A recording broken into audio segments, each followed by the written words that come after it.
નમસ્કાર વિદ્યાર્થી મિત્રો, વિષય સામાજિક વિજ્ઞાન ધોરણ 8નું ચેપ્ટર 8 સ્વતંત્ર પછીનું ભારત એટલે કે આપણો દેશ આઝાદ થયો ત્યાર પછીનું ભારત કેવું હતું એના વિશે આપણે માહિતી મેળવીશું. બ્રિટિશ પાર્લામેન્ટે હિન્દ સ્વાતંત્ર્ય ધારો જુલાઈ 1947માં પસાર કર્યો હતો. તો વિદ્યાર્થી મિત્રો, બ્રિટિશ પાર્લામેન્ટે હિન્દ સ્વાતંત્ર્ય ધારો ક્યારે પસાર કર્યો હતો? તો શું આવશે વિદ્યાર્થી મિત્રો? જુલાઈ 1947માં પસાર કર્યો હતો. આ ધારાની જોગવાઈ અનુસાર હિન્દનું ભારતીય સંઘ અને પાકિસ્તાન સંઘ એમ બે દેશોમાં વિભાજિત કરવામાં આવ્યું હતું. એટલે કે હિન્દ સ્વાતંત્ર્ય ધારા અનુસાર, ધારાની જોગવાઈ અનુસાર જોઈએ તો હિન્દનું ભારતીય સંઘ અને પાકિસ્તાન સંઘ એમ બે ભાગોમાં વિભાજન એટલે કે ભાગલા થયા હતા. ભારતનું વિભાજન અને નિરાશ્રિતનો પુનઃ વસવાટ એટલે કે ભારતનું વિભાજન એટલે કે બે ભાગલા થયા છે, અને નિરાશ્રિતો એટલે કે જેનો કોઈ પણ આધાર નથી એમનો પુનઃ વસવાટ એટલે કે ફરીથી વસવાટ. 15મી ઓગસ્ટ 1947ના રોજ આપણો દેશ સ્વતંત્ર થયો. સમગ્ર દેશ માટે આનંદ ઉલ્લાસનો માહોલ હતો. આનંદની પળો સાથે કેટલાક પડકારો પણ ઊભા થયા. અખંડ હિન્દુસ્તાનના ભાગલા થતાં ભારત અને પાકિસ્તાન એમ બે રાષ્ટ્રો અસ્તિત્વમાં આવ્યા. પાકિસ્તાનમાંથી બિન મુસ્લિમોને હાંકી કાઢવાની નીતિ અપનાવતા લગભગ 80 લાખ શરણાર્થીઓ પાકિસ્તાનથી ભારત આવ્યા હતા. આ શરણાર્થીઓને સમાવવા અને તેમને રોજગારી આપવી એ વિકટ સમસ્યા હતી. ભારત સરકારે ખૂબ જ કુનેહથી. તો વિદ્યાર્થી મિત્રો, 15મી ઓગસ્ટ 1947ના રોજ આપણો દેશ સ્વતંત્ર એટલે કે આઝાદ થયો હતો. સમગ્ર દેશ માટે એક આનંદ ઉલ્લાસનો માહોલ હતો અને આનંદની પળો સાથે કેટલાક પડકારો પણ સામે ઊભા હતા. અખંડ હિન્દુસ્તાનના ભાગલા થતાં ભારત અને પાકિસ્તાન એમ બે રાષ્ટ્રો અસ્તિત્વમાં આવ્યા હતા. પાકિસ્તાનમાંથી બિન મુસલમાનોને હાંકી કાઢવાની નીતિ અપનાવતા લગભગ 80 લાખ શરણાર્થીઓ પાકિસ્તાનથી ભારત આવ્યા હતા.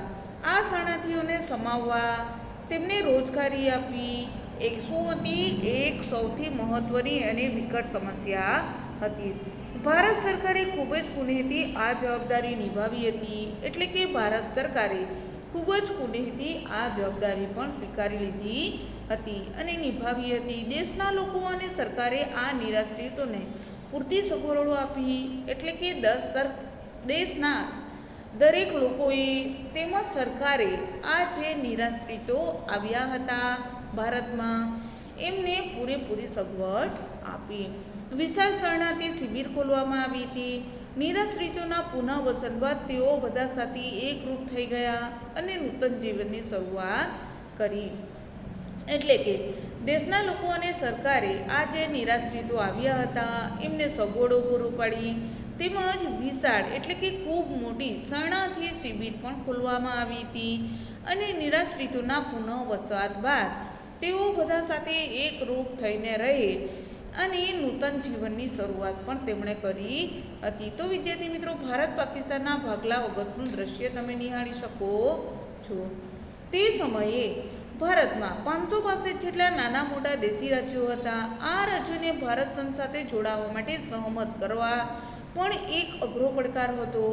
આ સાથે લોકોની અપેક્ષાઓ આકાંક્ષાઓ સંતોષી શકે તેવું બંધારણ અને રાજકીય વ્યવસ્થાનું નિર્માણ કરવું તે પણ એક શું કહી શકાય છે, પડકાર હતો. તો વિદ્યાર્થી મિત્રો, તે સમય દરમિયાન ભારતમાં કેટલા રાજ્યો હતા? 562 જેટલા નાના અને મોટા દેશી રાજ્યો આવેલા હતા.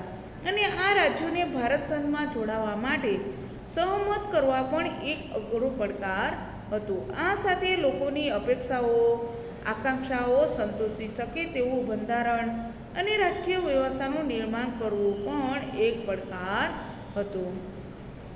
આમ ઈસવીસન 1947માં ભારતની વસ્તી લગભગ કેટલી હતી? 35 કરોડની આસપાસ હતી. ઈસવીસન આપણો દેશ ક્યારે આઝાદ થયો? 1947માં આઝાદ થયો ત્યારે ભારતની વસ્તી લગભગ કેટલી હતી? 35 કરોડની આસપાસ હતી. આ વસ્તી ભાષા, પહેરવેશ, પ્રદેશ, સાંસ્કૃતિક બાબતોમાં ભિન્નતાઓ ધરાવતી હતી.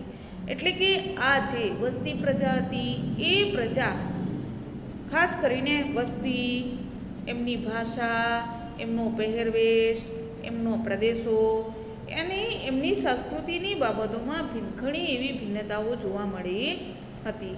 આટલી બધી ભિન્નતાઓ હોવા છતાં રાષ્ટ્રીય એકતા સાધી રાષ્ટ્રીય વિકાસ કરવો પણ આવશ્યક હતો.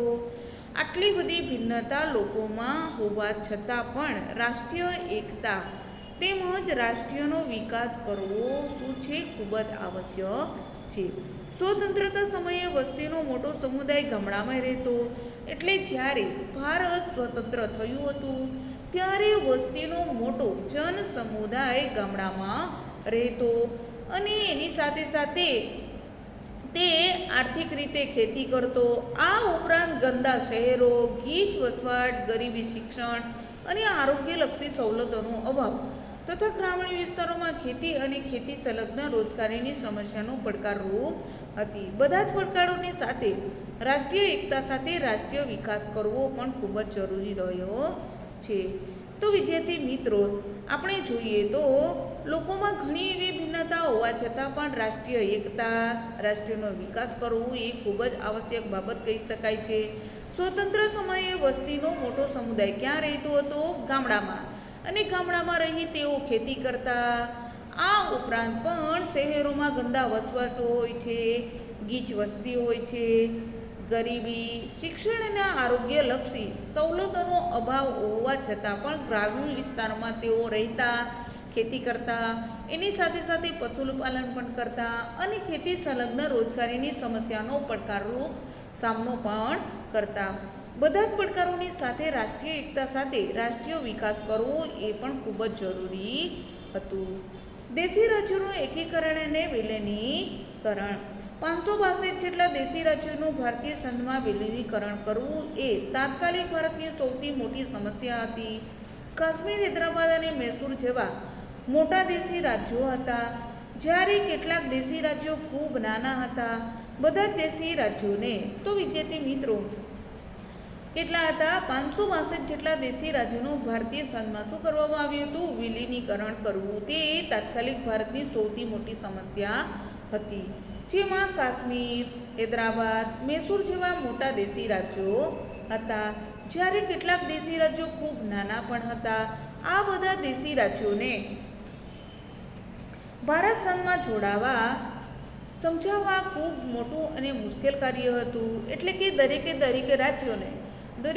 રાજ્યો સંઘમાં જોડાઈ જાય અને એ અંગે સમજાવવા ખૂબ મોટું અને મુશ્કેલ કાર્ય હતું. આઝાદી પ્રાપ્ત થતાં સૌ પ્રથમ ભાવનગરના રાજા કૃષ્ણકુમારસિંહે ભાવનગરમાં જવાબદાર સરકારનો શુભારંભ કર્યો. એટલે કે જેમ ભારતને આઝાદી મળી કે તરત જ સૌ પ્રથમ ભાવનગરના રાજા કોણ હતા? કૃષ્ણકુમાર સિંહ. તે ભાવનગરમાં જવાબદાર સરકારનો શુભારંભ કર્યો, એટલે કે શરૂઆત કરી. સરદાર પટેલના પ્રયત્નોથી સંયુક્ત સૌરાષ્ટ્ર રાજ્યની રચના થતાં ભાવનગર રાજ્યને તેમાં વિલીન થયું. સૌરાષ્ટ્ર રાજ્યની આ ઘટનાને જવાહરલાલ નહેરુએ સમકાલીન ઇતિહાસનું સૌથી વિશેષ નોંધપાત્ર એકીકરણ ગણાવ્યું. એટલે કે સૌરાષ્ટ્ર રાજ્યની આ ઘટનાને જવાહરલાલ નહેરુએ સમકાલીન ઇતિહાસનું સૌથી વિશેષ નોંધપાત્ર એકીકરણ ગણાવ્યું. તો વિદ્યાર્થી મિત્રો, તમે જોઈ શકો છો સરદાર વલ્લભભાઈ પટેલની તસવીર નિહાળી શકો છો. સ્વતંત્ર મેળવ્યા બાદ તાત્કાલિક નાયબ વડાપ્રધાન, ગૃહપ્રધાન સરદાર વલ્લભભાઈ પટેલે દેશી રાજાઓને અપીલ કરી કે તેમના શાસન હેઠળની પ્રજા અને ભારતીય સંઘના હિતમાં તેઓ પોતાના રાજ્યોને સ્વેચ્છાએ ભારતીય સંઘમાં જોડાવા સંમતિ આપે. એટલે કે ભારત સ્વતંત્ર થયું ત્યારબાદ તાત્કાલિક નાયબ કોણ હતા? વડાપ્રધાન અને ગૃહપ્રધાન સરદાર વલ્લભભાઈ પટેલ દેશી રાજાઓને અપીલ એટલે કે વિનંતી કરતા કે તેમના શાસન હેઠળની જે પ્રજા છે એમને ભારતીય સંઘના હિતમાં તેઓ પોતાના રાજ્યોને સ્વેચ્છાએ એટલે કે પોતાની મરજી મુજબ ભારતીય સંઘમાં જોડાવા માટે સંમતિ આપે. તેમણે રાજાઓમાં દેશભક્તિ જાગૃત કરી. આમ તેમણે રાજાઓમાં શું કરી છે? દેશભક્તિ જાગૃત કરી. વ્યવહારિક બુદ્ધિથી તેમણે લગભગ બધા દેશી રાજ્યોનું ભારતમાં વિલીનીકરણ કરવાની પ્રક્રિયા આરંભી હતી. એટલે કે તેઓ કેવા હતા? વ્યવહારિક બુદ્ધિશાળી શક્તિ હતા. તેમણે લગભગ બધા જ દેશી રાજ્યોનું ભારતમાં વિલીનીકરણ કરવાની પ્રક્રિયાની શરૂઆત કરી. સરદાર પટેલને તેમના સચિવ વી.પી. મેનનના પ્રયત્નોથી હૈદરાબાદ, જૂનાગઢ, કાશ્મીર સિવાય બધા જ રાજ્યોનું ભારત સંઘમાં વિલીનીકરણ કરવામાં આવ્યું. એટલે કે સરદાર પટેલ અને તેમના સચિવ શ્રી વી.પી. મેનનના પ્રયત્નોથી હૈદરાબાદ, જૂનાગઢ અને કાશ્મીર સિવાય બધા જ રાજ્યોનું ભારત સંઘમાં વિલીનીકરણ કરવામાં આવ્યું. હૈદરાબાદમાં પોલીસ પગલું ભરી નિજામના હિતોના રક્ષણની બાંહેધરી આપી. હૈદરાબાદનું ભારતીય સંઘમાં વિલીનીકરણ થયું. હૈદરાબાદના વિલીનીકરણમાં કનૈયાલાલ મુનશીની ભૂમિકા સૌથી મહત્ત્વની રહી છે. તો વિદ્યાર્થી મિત્રો, રાજાઓ કેવા હતા? વ્યવહારુ અને બુદ્ધિથી તેમણે લગભગ બધા દેશી રાજ્યોનું ભારતમાં વિલીનીકરણ કરવાની પ્રક્રિયાની શરૂઆત કરી દીધી હતી. સરદાર વલ્લભભાઈ પટેલ અને તેમના સચિવ કોણ છે? વી.પી. મેનનના પ્રયાસથી હૈદરાબાદ, જૂનાગઢ અને કાશ્મીર સિવાય બધા જ રાજ્યોનું ભારત સંઘમાં વિલીનીકરણ કરવામાં આવ્યું. હૈદરાબાદમાં પોલીસે પગલું ભરી નિજામના હિતોના રક્ષણની બાંહેધરી પણ કરી હતી. હૈદરાબાદનું ભારતીય સંઘમાં વિલીનીકરણ થયું. હૈદરાબાદના વિલીનીકરણમાં કોણે સૌથી મહત્વનો ભાગ ભજવ્યો હતો? તો કનૈયાલાલ મુનશીની સૌથી મહત્વની ભૂમિકા રહી છે. અને જૂનાગઢમાં નવાબે પોતાના રાજ્યને, તો વિદ્યાર્થી મિત્રો, મહારાજા શ્રી કૃષ્ણ કુમારસિંહજીની તસવીર તમે નિહાળી શકો છો. તો હૈદરાબાદના વિલીનીકરણમાં પાકિસ્તાન સાથે જોડવા અને જોડાણ ખત લખી આપ્યું, જેની સામે મુંબઈમાં જૂનાગઢના નાગરિકોએ ભારતીય સંઘમાં જોડાવા માટે આરજી હુકુમતની સ્થાપના કરી. તો વિદ્યાર્થી મિત્રો, ભારતીય સંઘમાં જોડાવા માટે શેની સ્થાપના કરવામાં આવી હતી? તો આરજી હુકુમતની સ્થાપના કરવામાં આવી હતી. વિદ્યાર્થી મિત્રો, લાઈન કરી શકો છો. સૌરાષ્ટ્રના લગભગ તમામ રાજ્યોએ અને લોકોને નવાબના પાકિસ્તાન સાથેના જોડાણનો તેમણે વિરોધ પણ કર્યો હતો. એટલે કે સૌરાષ્ટ્રના લગભગ તમામ રાજ્યો જે આવેલા છે એમણે લોકોને નવાબના પાકિસ્તાન સાથેના જોડાણનો વિરોધ પણ કર્યો હતો. જૂનાગઢના નવાબ પાકિસ્તાન ચાલ્યા ગયા. એટલે કે જૂનાગઢના નવાબ ક્યાં ચાલ્યા જાય છે? પાકિસ્તાન. અને ભારતે જૂનાગઢનો કબજો લીધો. એટલે કે જૂનાગઢના નવાબ પાકિસ્તાન ચાલ્યા જવાથી ભારતે જૂનાગઢનો કબજો લઈ લીધો. ત્યારબાદ લોકમત લેવાયો, જેમાં પ્રચંડ બહુમતીથી જૂનાગઢની જનતાએ ભારત સંઘ સાથે જોડાવાનું સમર્થન આપ્યું. એટલે કે ભારત સંઘમાં જોડાવાનું સમર્થન કોના હસ્તક હેઠળ હતું? તો લોકોનો લોકમત લેવાયો. ત્યારબાદ લોકોની શું હતી? પ્રચંડ બહુમતીના લીધે જૂનાગઢની જનતાએ ભારત સંઘ સાથે જોડાવાને સમર્થન આપ્યું. આમ જૂનાગઢનું ભારત સંઘમાં વિલીનીકરણ કરવામાં આવ્યું. આ રીતે જૂનાગઢનું ભારત સંઘમાં જોડાવાનું વિલીનીકરણ કરવામાં આવ્યું. કાશ્મીરના રાજા હરસિંહ ડોગરાએ ભારત સાથેના જોડાણ વખત પર સહી કરી નહોતી. એટલે કે કાશ્મીરના રાજા કોણ છે? હરસિંહ ડોગરા એ ભારત સાથેના જોડાણ વખત સહી કરી નહોતી. આ દરમિયાન કાશ્મીર પોતાની સાથે જોડાઈ જાય તે માટે પાકિસ્તાને કાશ્મીર પર આક્રમણ કર્યું. હરસિંહે ભારતની લશ્કરી મદદ માંગી અને ભારત સાથેના જોડાણ વખત પર સહી કરી. ભારતીય લશ્કરે તાત્કાલિક કાશ્મીર જઈ તેનું રક્ષણ કર્યું. પણ તે દરમિયાન કાશ્મીરના ત્રીજા ભાગ પર પાકિસ્તાને ગેરકાયદેસર કબજો જમાવ્યો હતો. ભારતે પાકિસ્તાન, તો વિદ્યાર્થી મિત્રો, કાશ્મીરના રાજા કોણ છે? હરસિંહ ડોગરાએ તે ભારત સાથેના જોડાણ વખત સહી કરી નહોતી. એ દરમિયાન કાશ્મીર પોતાની સાથે જોડાઈ જાય તે માટે પાકિસ્તાને કાશ્મીર પર આક્રમણ કર્યું. હરસિંહ ભારતની લશ્કરી મદદ માંગી અને ભારત સાથેના જોડાણ વખત પર સહી કરી હતી. ભારતીય લશ્કરે તાત્કાલિક કાશ્મીર જઈ તેનું રક્ષણ કર્યું. પણ તે દરમિયાન કાશ્મીરના ત્રીજા ભાગ પર પાકિસ્તાને ગેરકાયદેસર કબજો જમાવી લીધો હતો. ભારતે પાકિસ્તાન વિરુદ્ધ સંયુક્ત રાષ્ટ્રોની સલામતી સમિતિમાં ફરિયાદ કરી હતી. સલામતી સમિતિએ યુદ્ધ વિરામ કરવા જણાવ્યું હતું. એટલે કે ભારતે પાકિસ્તાનની વિરુદ્ધ શું કર્યું હતું? સંયુક્ત રાષ્ટ્રોની સલામતી સમિતિમાં ફરિયાદ નોંધાવી હતી અને સલામતી સમિતિએ યુદ્ધ વિરામ કરવા માટે પણ જણાવ્યું હતું. હજુ આજે પણ કાશ્મીરના ત્રીજા ભાગના પ્રદેશો પર પાકિસ્તાનનો કબજો છે. એટલે હજી હાલમાં પણ કાશ્મીરના ત્રીજા ભાગ ઉપર પાકિસ્તાનનો કબજો રહ્યો જ છે, જેના આજે POK તરીકે ઓળખવામાં આવે છે, જે વાસ્તવમાં ભારતનો ભાગ કહી શકાય છે. એટલે કે કાશ્મીર પાસે હજી પણ ભારતનો ભાગ રહ્યો છે. કાશ્મીર કાયદેસર રીતે ભારતનો ભાગ છે તે નિર્વિવાદિત હકીકત છે. એટલે કે કાશ્મીર કાયદેસર રીતે કહીએ તો એ ભારતનો જ ભાગ છે, પરંતુ એ પાકિસ્તાને હડપી લીધો હતો અને તે નિર્વિવાદ હકીકત છે. આમ 1948ના અંત પહેલાં ભારતમાં રાજકીય એકતા સિદ્ધ થઈ. આમ વિદ્યાર્થી મિત્રો, 1948નો અંત આવે એ પહેલાં ભારતમાં રાજકીય એકતા સિદ્ધ થઈ ચૂકી હતી. રાજ્યોની રચના અને પુનર્રચના વિદ્યાર્થી મિત્રો આપણે જોશું. રાજ્યોની રચના, ત્યારબાદ ફરીથી એટલે કે ફરીથી રચના. ભારત સ્વતંત્ર થયા બાદ દેશી રાજ્યોના એકીકરણની પ્રક્રિયા પૂર્ણ કરવામાં આવી. તેની સાથે જ આપણે સંઘીય રાજ્ય વ્યવસ્થાનો સ્વીકાર કર્યો હોય. તો વિદ્યાર્થી મિત્રો, ભારત સ્વતંત્ર થયા બાદ દેશી રાજ્યોના એકીકરણની પ્રક્રિયા પૂર્ણ કરવામાં આવી હતી. તેની સાથે જ આપણે સંઘીય રાજ્ય વ્યવસ્થાનો સ્વીકાર કર્યો હોય. સંઘના ઘટકો એના રાજ્યોની રચના કરવાનો પ્રયત્ન ઉપસ્થિત થયો હતો. અગાઉના બ્રિટિશ પ્રાંત અને દેશી રાજ્યોના એકીકરણ થકી ઊભા થયેલા એકમોનું શરૂઆતમાં 4 વર્ગોમાં એટલે કે અ, બ, ક અને ડ એમ વિભાજન કરવામાં આવેલ આ ચારેય પ્રકારના રાજ્યોના દરજ્જા. તો વિદ્યાર્થી મિત્રો આપણે જોશું કે ગુજરાત રાજ્યની સ્થાપના થઈ હતી તે સમયનો શું આપેલી છે? અહીંયા તસવીર આપેલી છે, જે આપણે નિહાળીશું. એટલે કે રાજ્યોનું એકીકરણની પ્રક્રિયા પૂર્ણ કરવામાં આવી. તેની સાથે જ આપણે સંઘીય રાજ્ય વ્યવસ્થાનો સ્વીકાર પણ કર્યો હતો અને સંઘના ઘટકો એવા રાજ્યોની રચના કરવાનો પ્રશ્ન ઉદ્ભવ્યો હતો.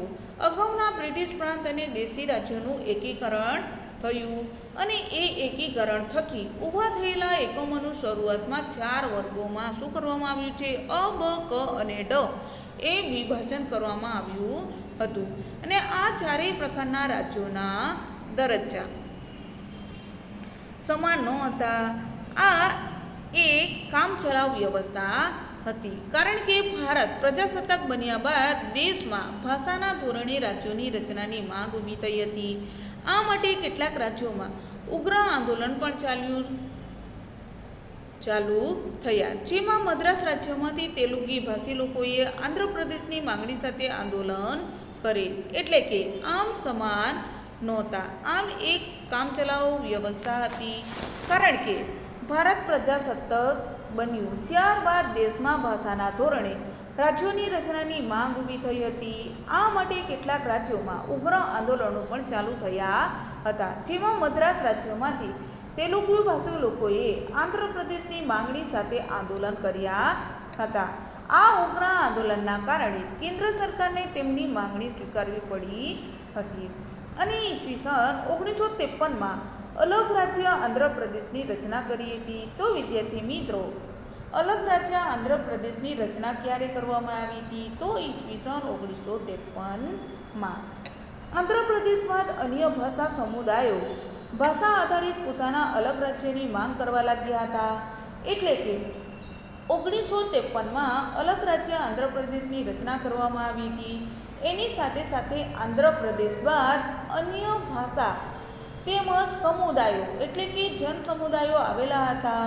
તેમણે પણ ભાષા આધારિત પોતપોતાના અલગ રાજ્યની માંગણી કરવા લાગ્યા હતા, જેના પરિણામે ભાષા આધારિત રાજ્યોની રચના કરવા રાજ્ય પુનર્રચના પંચની રચના કરવામાં આવી હતી. એટલે કે અન્ય જે રાજ્યો હતા એમણે ભાષા તેમજ સમુદાયો આધારિત પોતાના અલગ રાજ્યોની માંગ કરવા લાગ્યા હતા, જેના પરિણામ સ્વરૂપ ભાષા આધારિત રાજ્યોની રચના કરવા માટે રાજ્ય પુનર્રચના પંચની રચના કરવામાં આવી હતી, જેના અધ્યક્ષ સર્વોચ્ચ અદાલતના પૂર્વ ન્યાયમૂર્તિ કોણ હતા? ડૉક્ટર ફજલ અલી હતા. એટલે કે પુનર્રચના પંચની રચનાના અદાલતના પૂર્વ ન્યાયમૂર્તિ ડૉક્ટર ફજલ અલી હતા અધ્યક્ષ. આ પંચે ઈસવીસન 1956માં પોતાનો અહેવાલ સરકારને સુપરત કર્યો હતો. એટલે કે પુનર્રચના આ પંચ આવેલી છે, એમનો અહેવાલ ઈસવીસન 1956માં પોતાનો અહેવાલ સરકારને આપ્યો હતો. 1 નવેમ્બર 1956થી તેનો અમલ કરવામાં આવ્યો હતો. તો વિદ્યાર્થી મિત્રો, આ જે અહેવાલ હતો એ અહેવાલો અમલ ક્યારે કરવામાં આવ્યો હતો? 1 નવેમ્બર 1956થી તેનો અમલ કરવામાં આવ્યો હતો. અને તે પ્રમાણે અગાઉના 4 પ્રકારના રાજ્યોની વ્યવસ્થાને રદ કરી તેના સ્થાને 14 રાજ્યો અને 6 કેન્દ્ર શાસિત પ્રદેશોની વ્યવસ્થા સ્વીકારવામાં આવી હતી. આ 14 રાજ્યો પૈકી મોટા ભાગના રાજ્યોની રચના ભાષાના આધારે થઈ હતી, પણ પંજાબ અને મુંબઈ અપવાદ હતા. મુંબઈ રાજ્ય મરાઠી અને ગુજરાતી એમ દ્વિભાષી વિસ્તારનો સમાવેશ થાય છે.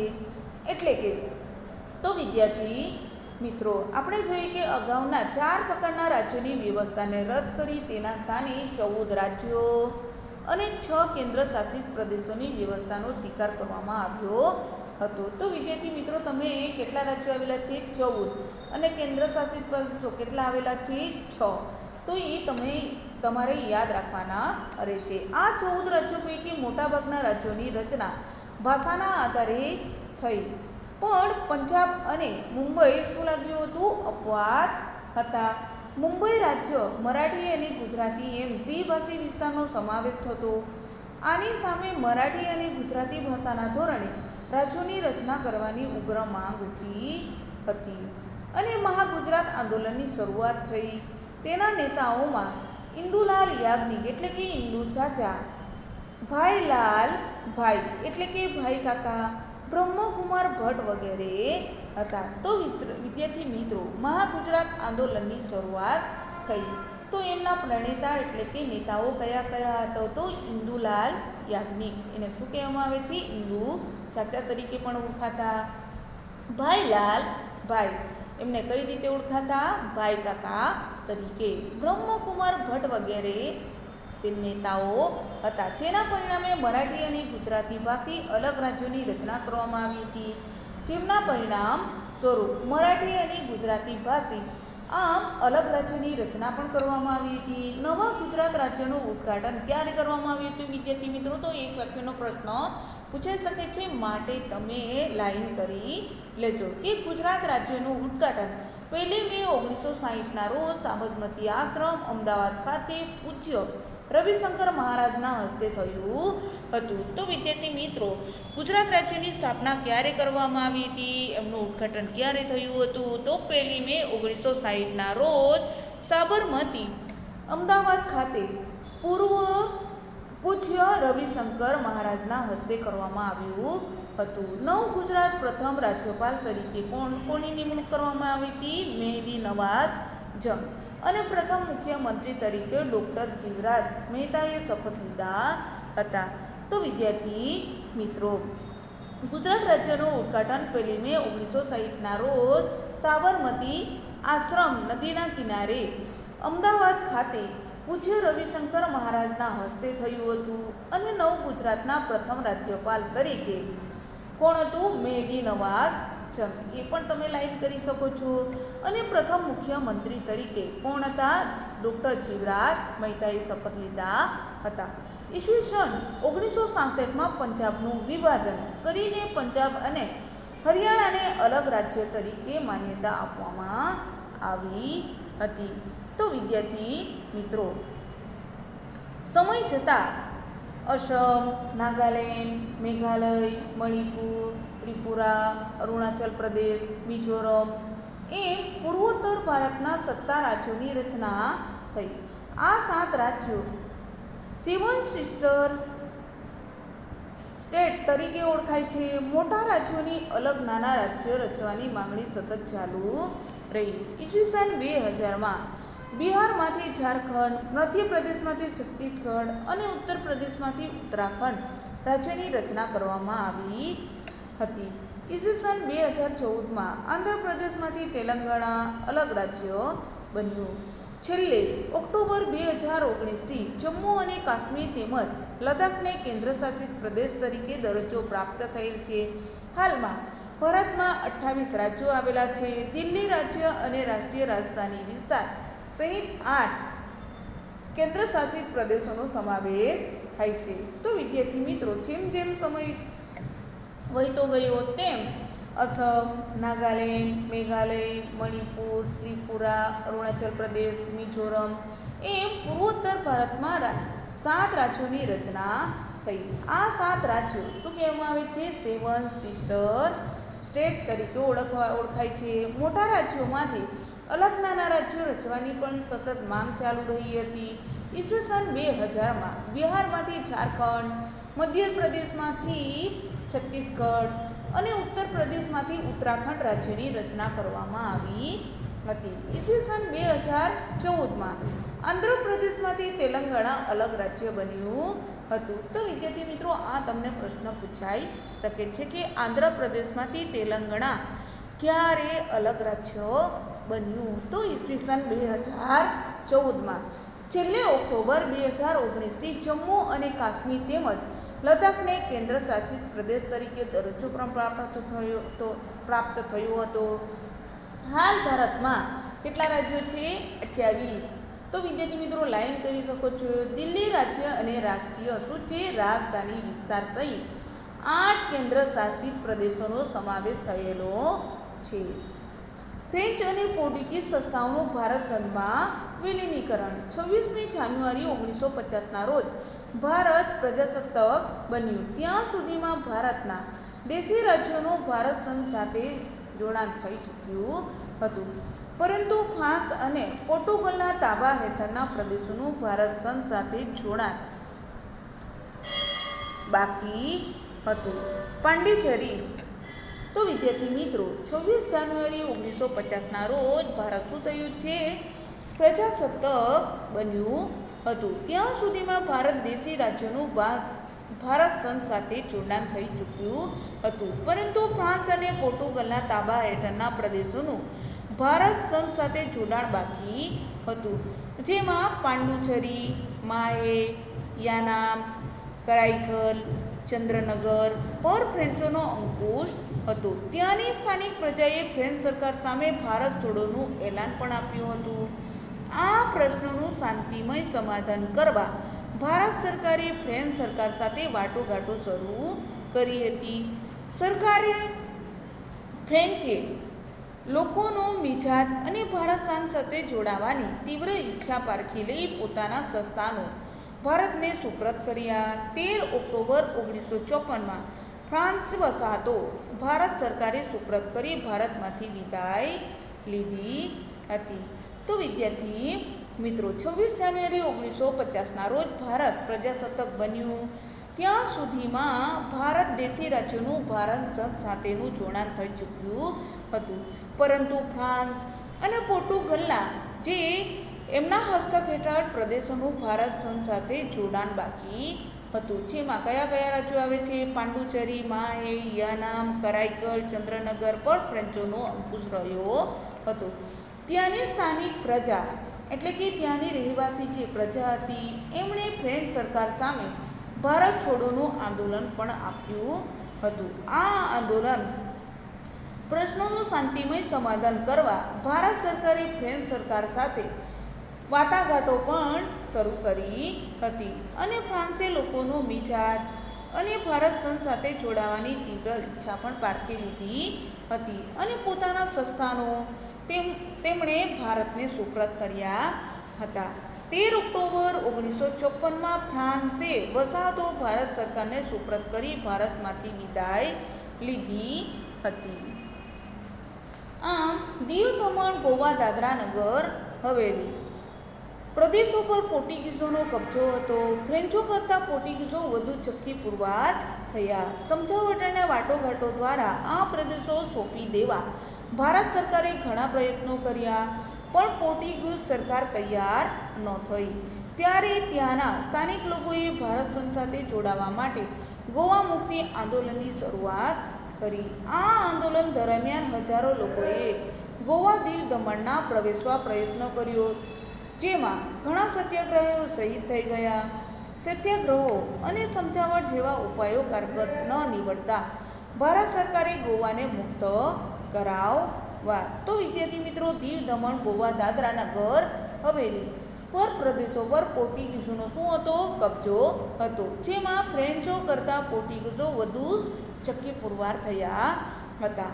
સમજાવટ અને વાટાઘાટોની શરૂઆત છતાં પણ એ પ્રદેશો સોંપી દેવા ભારત સરકારે ઘણા પ્રયત્નો પણ કર્યા હતા, પણ પોર્ટુગીઝ સરકાર એ માટે તૈયાર નહોતી. ત્યારે તેના સ્થાનિક લોકોએ ભારત સંઘ સાથે જોડાવા માટે ગોવા મુક્તિ આંદોલનની શરૂઆત પણ કરી હતી. આ આંદોલન દરમિયાન હજારો લોકોએ ગોવા, દીવ, દમણમાં પ્રવેશવા પ્રયત્ન પણ કર્યા હતા, પરંતુ જેમાં ઘણા સત્યાગ્રહીઓ શહીદ પણ થઈ ગયા હતા. સત્યાગ્રહો અને સમજાવટ જેવા ઉપાયો કારગત સફળ થયા નહોતા ભારત સરકારે ગોવાને મુક્ત કરાવવા માટે. તો ભારત રાજ્યો અને કેન્દ્ર શાસિત પ્રદેશોનો અહીંયા નકશો આપેલો છે, જે તમે જોઈ શકો છો, જેમાં આંતરરાષ્ટ્રીય સીમારેખા, રાજ્ય સીમારેખા, રાજધાની અને પાટનગરનો નકશો આપેલો છે, જે તમે જોઈ શકો છો. આંતરરાષ્ટ્રીય સીમારેખા, રાજ્ય સીમા, એમની રાજધાની અને એમના પાટનગરો અહીંયા નકશામાં આપેલા છે, જે તમે શાંતિથી નિહાળી શકો છો. તો વિદ્યાર્થી મિત્રો, રાજ્ય અને કેન્દ્ર શાસિત પ્રદેશોનો આ નકશો આપેલો છે. એમાં આંતરરાષ્ટ્રીય સીમા, રાજ્ય સીમા, રાજધાની અને એમના પાટનગર આપેલા છે, જેનો નકશો તમે શાંતિથી નિહાળી શકો છો. આમ જનરલ ચૌધરીની આગેવાનીની જે ઓપરેશન વિજય નામના લશ્કરી અભિયાનની શરૂઆત કરી. 18 ડિસેમ્બર 1961ના રોજ ગોવાના પોર્ટુગીઝ શાસકોએ શરણાગતિ સ્વીકારી ગોવા દીવ દમણનો કબજો મેળવી તેનું ભારતમાં વિલીનીકરણ કરવામાં આવ્યું. તો વિદ્યાર્થી મિત્રો, જનરલ ચૌધરીની આગેવાની એટલે કે એમના હસ્તક હેઠળ કયું ઓપરેશન કરવામાં આવ્યું હતું? ઓપરેશન વિજય નામના લશ્કરી અભિયાનની શરૂઆત થઈ હતી, જેમાં 18 ડિસેમ્બર 1961ના રોજ ગોવાના પોર્ટુગીઝો કે શાસકો એટલે કે રાજાઓ શરણાગતિ સ્વીકારી અને ગોવા દીવ દમણનો કબજો મેળવી તેનું ભારતમાં વિલીનીકરણ કરવામાં આવ્યું. વિદ્યાર્થી મિત્રો, આપણે જોશું પંચવર્ષીય યોજનાઓ અને ભારતનો આર્થિક વિકાસ. ઈસવીસન 1950માં ભારત સરકારે બંધારણના ધ્યેયો અને આદર્શોને પૂર્ણ કરે તેવા આયોજન પંચનો પ્રારંભ કર્યો. આજે આ આયોજન પંચ નીતિ આયોગ તરીકે ઓળખાય છે. તો વિદ્યાર્થી મિત્રો, ઈસવીસન 1950માં ભારત સરકારે બંધારણના ધ્યેયો, મૂલ્યો અને આદર્શોને પૂર્ણ કરે તેવા આયોજન પંચનો તેમણે શરૂઆત કરી હતી. અને આજે આ આયોજન પંચને શું કહેવામાં આવે છે? નીતિ આયોગ તરીકે પણ ઓળખવામાં આવે છે.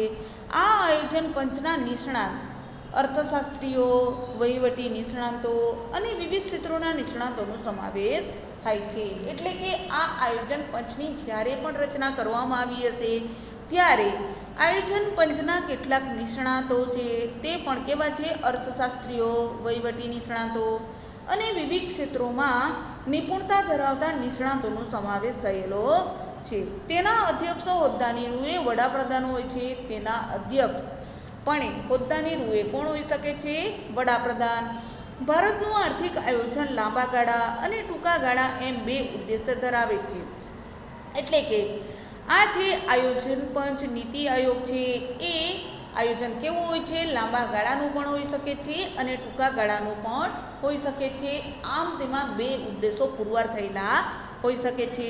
ભારતના આર્થિક આયોજનના મુખ્ય ઉદ્દેશોમાં ઝડપી આર્થિક વૃદ્ધિ, વિકાસ, આર્થિક અસમાનતાના ઘટાડો, પૂર્ણ રોજગારી પ્રાપ્ત કરવી, સ્વાવલંબન, ભાવ સ્થિરતા, શૈક્ષણિક વિકાસ વગેરે ઉદ્દેશોને ધ્યાનમાં લઈ પંચવર્ષીય યોજનાઓ શરૂ કરવામાં આવી હતી.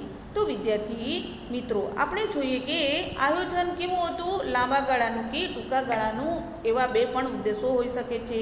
ભારતમાં આર્થિક આયોજનના મુખ્ય ઉદ્દેશોમાં તે કેવું હોઈ શકે છે, ઝડપી હોઈ શકે છે, ધીમું પણ હોઈ શકે છે, આર્થિક વૃદ્ધિ હોઈ શકે છે, વિકાસ હોઈ શકે છે, આર્થિક અસમાનતામાં ઘટાડો હોઈ શકે છે, પૂર્ણ રોજગારી પ્રાપ્ત કરવી, એટલે કે સંપૂર્ણપણે જે પણ હક બનતો હોય છે એની રોજગારી આપણે પૂર્ણપણે પ્રાપ્ત કરેલી હોવી જોઈએ. સ્વાવલંબન એટલે કે પોતે અને બીજા પર અવલંબન ન રહેવું. ભાવ સ્થિરતા, ભાવમાં સ્થિરતા હોવી ન જોઈએ. શૈક્ષણિક વિકાસ પણ થયેલો હોવો જોઈએ. વગેરે ઉદ્દેશોને ધ્યાનમાં લઈ પંચવર્ષીય યોજનાઓ શરૂ કરવામાં આવી હતી. પ્રથમ પંચવર્ષીય યોજના ઈસવીસન 1951 દરમિયાન હાથ ધરવામાં આવી હતી. તો પંચવર્ષીય યોજનાના આ સમયગાળા દરમિયાન આયોજનબદ્ધ આર્થિક વિકાસના પ્રયત્નો પણ થયા હતા. ઔદ્યોગિક વિકાસના હેતુથી ભારે અને પાયાના ઉદ્યોગોની સ્થાપના કરવામાં આવી હતી. એટલે કે પંચવર્ષીય યોજનાનો આ સમયગાળા દરમિયાન આયોજનબદ્ધ આર્થિક વિકાસના પ્રયત્નો પણ કરવામાં આવ્યા હતા. ઔદ્યોગિક વિકાસના હેતુથી ભારે અને પાયાના ઉદ્યોગોની સ્થાપના પણ કરવામાં આવી હતી. ઔદ્યોગિક ઉત્પાદનમાં આપણે મહદ અંશે સ્વાવલંબી બની શક્યા છીએ. એટલે કે જેમ ઔદ્યોગિક ઉત્પાદનોના અંશે આપણે જોઈએ તો આપણે ખુદ સ્વ એટલે કે પોતે, લંબી એટલે કે આપણે પોતાના ઉપર ડિપેન્ડ રહી શકીએ, અન્ય કોઈ વ્યક્તિ ઉપર નહીં. આમ સ્વાવલંબી બની શક્યા છે. કૃષિ ક્ષેત્રે હરિયાળી ક્રાંતિ સર્જી અનાજની આયાત કરતો દેશ આજે અનાજની નિકાસ કરતું રાષ્ટ્રીય પણ બન્યું છે. એટલે કે કૃષિ ક્ષેત્રે શું આવેલી છે, ક્રાંતિકારી પ્રવૃત્તિ પણ થઈ છે. અને હરિયાળી ક્રાંતિ સર્જી અનાજની આયાત કરતો એટલે કે બીજા દેશમાંથી આપણા દેશમાં લાવવામાં આવતું, જે આજે અનાજની નિકાસ કરતું રાષ્ટ્રીય પણ બન્યું છે. તો કયું રાષ્ટ્રીય બન્યું છે? તો ભારત અનાજનો નિકાસ કરતું રાષ્ટ્રીય પણ બન્યું છે. દૂધ ઉત્પાદનમાં શ્વેત ક્રાંતિ, તેલીબિયાંનું ઉત્પાદન વધારવા, પીળી ક્રાંતિ વગેરે દ્વારા ઉત્પાદન વધારવાની દિશામાં વિકાસકીય પગલાઓ ભરવામાં આવે છે. તો વિદ્યાર્થી મિત્રો, જે રીતે કૃષિ ક્રાંતિમાં હરિયાળી ક્રાંતિ આવી છે, એ જ રીતે શ્વેત ક્રાંતિ એટલે કે દૂધમાં પણ ક્રાંતિ આવી છે. તેલીબિયાંનું ઉત્પાદન વધારવા પીળી ક્રાંતિ થઈ છે. આમ ઉત્પાદન વધારવાની દિશામાં વિકાસકીય પગલાઓ પણ ભરવામાં આવ્યા છે. સ્વતંત્રતા બાદ ગરીબી ઘટાડવા, આર્થિક અસમાનતા ઘટાડવા, ગરીબી નિવારણ કાર્યક્રમો અમલમાં મૂકેલ છે. એટલે કે આપણો ભારત દેશ આઝાદ થયો ત્યારબાદ સ્વતંત્ર મળતાની સાથે ગરીબી ઘટાડવા, આર્થિક અસમાનતા ઘટાડવા માટે ગરીબી નિવારણ કાર્યક્રમો પણ અમલમાં મૂકવામાં આવ્યા હતા. પંચવર્ષીય યોજનાના પરિણામ સ્વરૂપે આજે રાષ્ટ્રીય આવક અને માથાદીઠ આવકમાં વધારો થયો છે, પરંતુ ગરીબોની સંખ્યામાં ઘટાડો થઈ શક્યો નહીં. પરંતુ આજે આપણે જોઈએ તો ગરીબી નિવારણના કાર્યક્રમો પણ અમલમાં મૂક્યા છે. પંચવર્ષીય યોજનાના પરિણામ સ્વરૂપ આજે રાષ્ટ્રીય આવકમાં વૃદ્ધિ થઈ છે, એ સૌથી મહત્ત્વનું જવાબદાર કહી શકાય છે. પરંતુ ગરીબીની સંખ્યામાં ઘટાડો થઈ શક્યો નથી. આ માટે વસ્તી વધારો એક કારણ જવાબદાર કહી શકાય છે. તો આ માટે સૌથી મહત્ત્વનું કારણ કયું હોઈ શકે છે? તો વસ્તી વધારો. આમ છતાં ગરીબી ઘટાડવા માટે આર્થિક અસમાનતા ઘટાડવા, રોજગારીની તકો વધારવા, શિક્ષણનો પ્રચાર પ્રસાર કરવો, આવશ્યક ચીજ વસ્તુઓ ગરીબોને મળી રહે તે માટે સરકાર સતત પ્રયત્નશીલ રહે છે. એટલે કે ગરીબ વ્યક્તિ સુધી ઝીણામાં ઝીણી બાબતોને ધ્યાનમાં રાખીને, ગરીબોની આર્થિક પરિસ્થિતિને ધ્યાનમાં રાખીને સરકાર હંમેશા પ્રયત્નશીલ પગલાં લે છે. આજે લોકોના આરોગ્યમાં સુધારો પણ થયો છે. આજે દિન પ્રતિદિન લોકોના આરોગ્યમાં સુધારો થતો જોવા મળે છે. ભારતમાંથી શીતળાનો રોગ નાબૂદ કરી શક્યા છીએ. સરેરાશ આયુષ્યમાં સુધારો થયો છે. બાળ મૃત્યુદરમાં ઘટાડો નોંધાયો છે. શિક્ષણનું પ્રમાણ, સાક્ષરતાનું દર પણ વધ્યું છે. એટલે કે ધીરે ધીરે શું થયું છે વિદ્યાર્થી મિત્રો, ભારતમાંથી શીતળાનો રોગ નાબૂદ કરી શક્યા છે. તેમજ લોકોનું આયુષ્યમાં પણ વધારો થયો છે. બાળ મૃત્યુદરમાં ઘટાડો થયો છે. એની સાથે સાથે શિક્ષણનું પ્રમાણ પણ શિક્ષણનું તેમજ સાક્ષરતાનું પ્રમાણ પણ વધ્યું છે. આમ વર્તમાન ભારત આશા અને વિકાસ. આઝાદીના આટલા વર્ષ બાદ આપણા દેશની વિકાસ યાત્રા કેવી રહી? બંધારણમાં નક્કી કરેલા આદર્શોને આપણે કેટલા અંશે સિદ્ધ કર્યા? એટલે કે આઝાદીના આટલા વર્ષો બાદ પણ આપણા દેશની વિકાસ યાત્રા કેવી રહી હતી? બંધારણમાં નક્કી કરેલા આદર્શો, એમના મૂલ્યોને આપણે કેટલા અંશે સિદ્ધ કર્યા છે એ આપણે જોશું. ભારતે આજે પણ લોકશાહી આદર્શોને જીવંત રાખેલ છે. આ એક ગૌરવ લઈ શકાય તેવી ઉપલબ્ધિ ગણી શકાય. કારણ કે ઘણા બધા વિદેશી વિવેચકોનું માનવું છે કે ભારત એક રાષ્ટ્ર તરીકે વધુ લાંબા સમય સુધી ટકી નહીં શકે. આ બધી જ આશંકાઓ નિર્મૂળ સાબિત થઈ. એટલે કે ભારતે આજે પણ લોકશાહી આદર્શોને શું કર્યું છે? જીવંત રાખ્યું છે. અને આ એક શું કહે છે? ગૌરવવંતી બાબત કહી શકાય છે. અને એ આપણને મળેલી ઉપલબ્ધિ પણ ગણી શકાય છે. કારણ કે ઘણા બધા વિદેશી વિવેચકોનું માનવું છે કે ભારત રાષ્ટ્ર તરીકે ખૂબ લાંબો સમય સુધી ટકી શકશે નહીં. આ બધી જ આશંકાઓ શું થઈ છે? નિર્મૂળ બની ગઈ છે.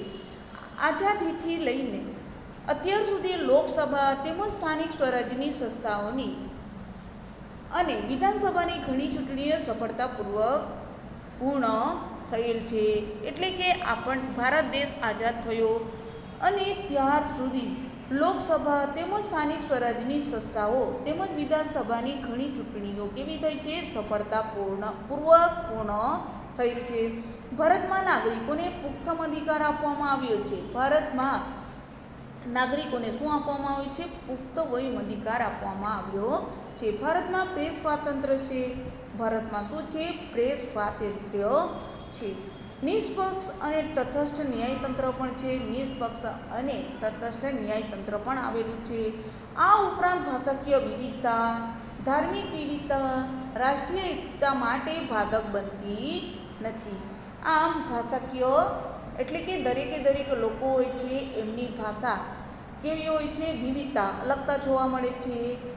તેમજ ધાર્મિક વિવિધતા એટલે કે ધાર્મિક બાબતોમાં વ્યક્તિ અનુસાર અને જુદા જુદા ધર્મ પાળતી હોય છે. આમ ધાર્મિક બાબતે પણ રાષ્ટ્રીય એકતા માટે બાધક બનતી નથી, પણ પોષક બની વિવિધતામાં એકતા સર્જે છે. પણ શું થાય છે? અલગતા હોવા છતાં પણ ભાષા તેમજ ધાર્મિક બાબતે પણ લોકો એકસાથે હળીમળીને રહે છે અને વિવિધતામાં એકતા સર્જે છે.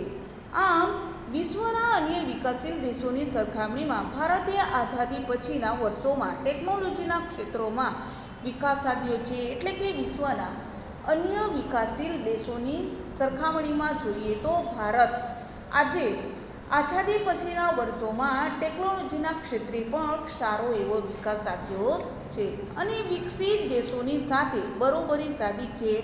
અને અન્ય વિકસિત જે દેશો આવેલા છે એમની સાથે સાથે ભારતે પણ બરોબરી સાધી લીધી છે. મર્યાદિત અને અલપ્ત સાધનો, સાક્ષરતાનું ઓછું પ્રમાણ છે. એટલે કે મર્યાદિત તેમજ અલ્પ એટલે કે ખૂબ ઓછી સાધન સામગ્રી હોવા છતાં પણ સાક્ષરતાનું ઓછું પ્રમાણ, બધી સમસ્યા હોવા છતાં ભારતનો વિજ્ઞાન ટેકનોલોજીના ક્ષેત્રનો વિકાસ નોંધપાત્ર કરી શકાય. તો વિદ્યાર્થી મિત્રો, મર્યાદિત એટલે કે ખૂબ ઓછું તેમજ અલ્પ સાધનો એટલે કે ન જીવા સાધન સામગ્રી હોવા છતાં પણ સાક્ષરતાનું ઓછું પ્રમાણ, આ બધી સમસ્યા હોવા છતાં પણ ભારતનો વિજ્ઞાન અને ટેકનોલોજીના ક્ષેત્રનો વિકાસ કેવો રહ્યો છે? નોંધપાત્ર કહી શકાય. પરમાણુ વિજ્ઞાન ટેકનોલોજીનો શાંતિમય ઉપયોગ, તેના દ્વારા વિકાસની પ્રક્રિયા થકી સક્રિયતા સાધેલી છે. ઉદ્યોગોની વાત કરીએ તો ઇલેક્ટ્રોનિક્સ, ઉર્જા, ખનિજ તેલ, ટેલિકોમ્યુનિકેશન, સ્ટીલ, ખાતર, સિમેન્ટ, પેટ્રોકેમિકલ્સ વગેરે ક્ષેત્રોમાં દેશે હરણફાળ ભરી છે. અવકાશ સંશોધન ક્ષેત્રે ભારતે અવકાશમાં ઉપગ્રહો છોડવા માટે વિશિષ્ટ પ્રકારના GSLV જીઓસિકોફાન્સ. તો વિદ્યાર્થી મિત્રો, આપણે જોઈએ કે વિશ્વના અન્ય દેશો સાથે વિકાસશીલ દેશોની સરખામણીમાં જોઈએ તો ભારત આઝાદી પછી વર્ષોમાં ટેકનોલોજીના ક્ષેત્રોમાં પણ સારો એવો વિકાસ થયો છે. વિકસિત દેશોની સાથે તેમણે બરોબરી પણ કરી છે અને મર્યાદિત તેમજ ખૂબ ઓછી સાધન સામગ્રી હોવા છતાં પણ સાક્ષરતાનું શિક્ષણનું પ્રમાણ ધીરે ધીરે વધવા માંડ્યું છે. આમ બધી સમસ્યા હોવા છતાં ભારતને વિજ્ઞાન અને ટેકનોલોજીનો મહદ અંશે નોંધપાત્ર ફાળો કહી શકાય. પરંતુ વિજ્ઞાન અને ટેકનોલોજીનો શાંતિમય ઉપયોગ થાય તેના દ્વારા વિકાસની પ્રક્રિયા થકી સક્રિયતા સાધેલી છે. અને ઉદ્યોગની વાત કરીએ તો ઇલેક્ટ્રોનિક્સ, ઉર્જા, ખનિજ તેલ, ટેલિકોમ્યુનિકેશન, સ્ટીલ, ખાતર, સિમેન્ટ, પેટ્રોકેમિકલ્સ વગેરે ક્ષેત્રોમાં દેશે શું કરી છે? હરણફાળ ભરી છે. અવકાશ સંશોધન ક્ષેત્રે ભારતે અવકાશમાં ઉપગ્રહ છોડવા માટે વિશિષ્ટ પ્રકારના GSLV ટેલિસાઇટ લોન્ચ વ્હીકલ તૈયાર કર્યા છે. આ ઉપરાંત ભારતે છોડેલા ઉપગ્રહો મંગળ ગ્રહ પર પહોંચવા માટેનું મંગળ અભિયાન તેમજ ઉપગ્રહ છોડવામાં સંપૂર્ણ સ્વાવલંબન, આ બધી જ આગવી ભારતની વિશિષ્ટ અને નોંધપાત્ર સિદ્ધિ રહી છે. તો વિદ્યાર્થી મિત્રો, આપણને સેટેલાઇટ લોન્ચ વ્હીકલ તૈયાર પણ કર્યા છે. કોણે? તો ભારતે. આ ઉપરાંત ભારતે છોડેલા ઉપગ્રહો તેમજ મંગળ પર પણ પહોંચવા માટેનું મંગળ અભિયાન તેમજ ઉપગ્રહ છોડવામાં સંપૂર્ણ સ્વાવલંબન, આ બધી જ આગવી ભારતની વિશિષ્ટ અને નોંધપાત્ર સિદ્ધિ રહી છે. વિશ્વના દેશોએ પણ ભારતની સિદ્ધિઓને નોંધ લીધી છે. ભારતીય પરંપરાઓ, સમૃદ્ધ સાંસ્કૃતિક વારસો અને માનવ સંસાધનનું મહત્ત્વ વિશ્વના દેશોએ સ્વીકાર્યું છે. તેનું શ્રેષ્ઠ ઉદાહરણ યોગનું મહત્ત્વ વિશ્વના દેશોએ સ્વીકારેલ છે. તો વિદ્યાર્થી મિત્રો, 21 જૂનના દિવસને વિશ્વ યોગ દિવસ તરીકે યુનાઇટેડ નેશન્સ સંયુક્ત રાષ્ટ્ર સંઘ એ જાહેર કરે છે કે વિકાસમાં ભારતીય ઉજ્જવળ પંથે હરણફાળ ભરી રહેલ છે. તો વિદ્યાર્થી મિત્રો, આપણે જોશું કે જેમ જેમ ભારતીય પરંપરાઓ, સમૃદ્ધ સાંસ્કૃતિક વારસો તેમજ માનવ સંસાધનોનું મહત્ત્વ કેટલું રહ્યું છે, તેમજ વિશ્વના દેશોએ સ્વીકારી પણ લીધું છે કે તેમનું શ્રેષ્ઠ ઉદાહરણ શું કહી શકાય છે? યોગનું વિશિષ્ટ મહત્ત્વ. એટલે કે ભારતમાં યોગનું વિશિષ્ટ મહત્ત્વ વિશ્વના દેશોએ સ્વીકારી લીધું છે. જે 21 જૂનના દિવસને શું કહેવામાં આવે છે? વિશ્વ યોગ દિવસ તરીકે આપણે મનાવીએ છીએ. આમ UN એટલે કે સંયુક્ત રાષ્ટ્ર સંઘ એ જાહેર કરે છે કે વિકાસમાં ભારત ઉજ્જવળે પંથે શું કરે છે? હરણફાળ ભરી રહેલ છે. તો વિદ્યાર્થી મિત્રો, આપણું ચેપ્ટર અહીંયા પૂર્ણ થાય છે. પ્રશ્ન સ્વાધ્યાય. પ્રશ્ન 1 ખાલી જગ્યા પૂરો 1 થી 3 આપેલી છે. પ્રશ્ન 2 નીચેના પ્રશ્નના ઉત્તર એ 2 વાક્યમાં લખો. 1 થી 3 આપેલા છે. પ્રશ્ન 3 નીચેના પ્રશ્નના ઉત્તર ટૂંકમાં લખો. 1 થી 3 આપેલા છે. પ્રશ્ન 4 નીચેના પ્રશ્નના ઉત્તર 6 વિસ્તર લખો. 1 થી 3 આપેલા છે. તો વિદ્યાર્થી મિત્રો, સ્વાધ્યાય તમારે સામાજિક વિજ્ઞાનના ચોપડામાં લખી લેવું અને 1 થી 4 પ્રશ્ન તમારે પરીક્ષા માટે તૈયારી કરવાની રહેશે. Thank you.